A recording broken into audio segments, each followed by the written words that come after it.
हमारा ब्रह्मांड अनगिनत रहस्यों से भरा हुआ है। हम इंसान तो इसके सामने कीटाणु बराबर भी नहीं हैं। फिर भी हम इंसान इसके इन रहस्यों को सुलझाने की कोशिश करते रहते हैं। इसके इन्हीं विचित्र चीज़ों में से एक है ब्लैक होल्स। ब्लैक होल्स असल में इस ब्रह्मांड की सबसे रहस्यमयी चीज़ों में से एक है। असल में ये स्पेस में वो प्लेसेस होती हैं जहाँ ग्रेविटी बहुत इंटेंस मात्रा में एग्जिस्ट करती है। इनकी ग्रेविटी इतनी ज़्यादा होती है कि ये अपने सामने आने वाली हर चीज़ को निगल जाते हैं। अब ये ज़रूरी नहीं है कि जिस ऑब्जेक्ट को ब्लैक होल अपने अंदर खींचे वो ऑब्जेक्ट में मास है या फिर वो ऑब्जेक्ट मासलेस है। वो दोनों को ही आसानी से निगल लेता है। जैसे कि लाइट मासलेस होकर भी ब्लैक होल की ओर बेंड होकर उसमें एब्जॉर्ब हो जाती है। ब्लैक होल्स हर एनर्जी और मास वाली चीज़ों को अपनी ओर खींचता है। क्योंकि लाइट भी एक एनर्जी है, इसलिए ये ब्लैक होल में as a electromagnetic radiation absorb हो जाती है।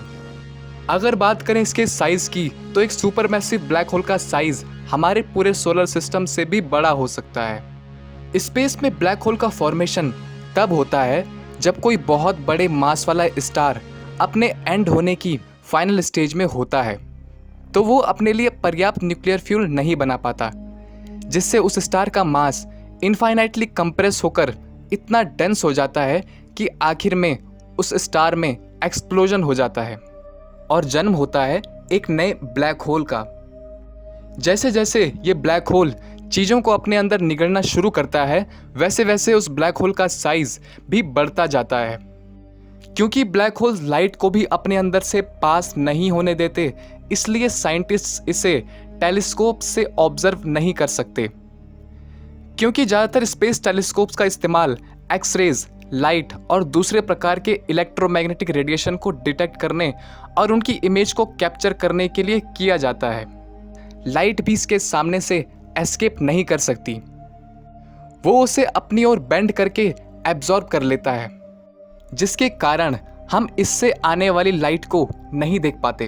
अब आपके मन में एक सवाल आ सकता है कि जब इन्हें देखा ही नहीं जा सकता तो साइंटिस्ट से इनका पता लगाया कैसे?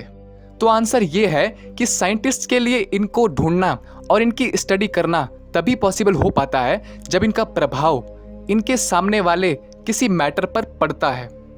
उस मैटर को ब्लैक होल के अंदर एब्जॉर्ब होते हुए तो फिर भी देखा जा सकता है, लेकिन खुद ब्लैक होल को देखना अभी पॉसिबल नहीं है। जब कोई बड़ा स्टार ब्लैक होल में एब्जॉर्ब होता है तो ब्लैक होल के आसपास एक सर्कमस्टेलर डिस्क बन जाती है, जो कि आकार में गोल और चमकदार होती है। ये उस स्टार के मैटर से ही बनी होती है। उसे कुछ समय के लिए देखा जा सकता है, जब तक वो स्टार उस ब्लैक होल में पूरी तरह एब्जॉर्ब ना हो जाए। तो अभी तक हमने ये जाना कि ब्लैक होल के सामने से किसी भी मैटर और एनर्जी का एस्केप होना पॉसिबल नहीं है, और ऑर्डिनरी टेलीस्कोप से ब्लैक होल को डिटेक्ट करना पॉसिबल नहीं है। और इसके साथ ही हमने ये भी जाना कि ब्लैक होल्स फॉर्मेशन तब होता है जब सुपर जायंट स्टार्स अपनी फाइनल स्टेज में होते हैं और इनका न्यूक्लियर फ्यूल खत्म हो जाता है, जिसके कारण ये इनफाइनाइटली डेंस होकर एक्सप्लोड हो जाते हैं, जिससे एक ब्लैक होल का फॉर्मेशन होता है। पर क्या आप जानते हो कि कुछ थ्योरिस्ट्स का मानना है कि साइंटिस्ट ब्लैक होल को लैब में क्रिएट कर सकते हैं। LHC यानी लार्ज हैड्रन कोलाइडर दुनिया की सबसे बड़ी पार्टिकल एक्सेलरेटर मशीन है, जिसे 10 सितंबर 2008 को सर्न के वैज्ञानिकों ने बनाया था और पहली बार इसका यूज करना शुरू किया था। ये मशीन नए पार्टिकल की डिस्कवरी और उनकी स्टडी में यूज होती है। इस मशीन का साइज बहुत ज़्यादा बड़ा है, जिसे जमीन के नीचे एक सर्कुलर टनल के शेप में बनाया गया है, जिसकी लंबाई करीब 26.7 किलोमीटर है, और ये दुनिया का सबसे बड़ा और पावरफुल पार्टिकल एक्सेलरेटर है।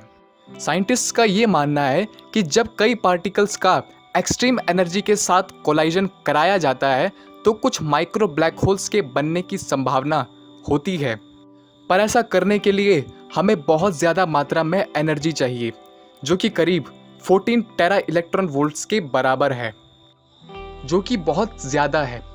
उनका ये भी मानना है कि माइक्रो ब्लैक होल्स को बनाया जा सकता है, लेकिन वो ब्लैक होल्स स्टेबल रहेंगे, यानी उनका साइज नहीं बढ़ेगा और उनका उनसे बड़े मैटर पर कोई प्रभाव नहीं पड़ेगा और वो जल्दी ख़त्म भी हो जाएंगे।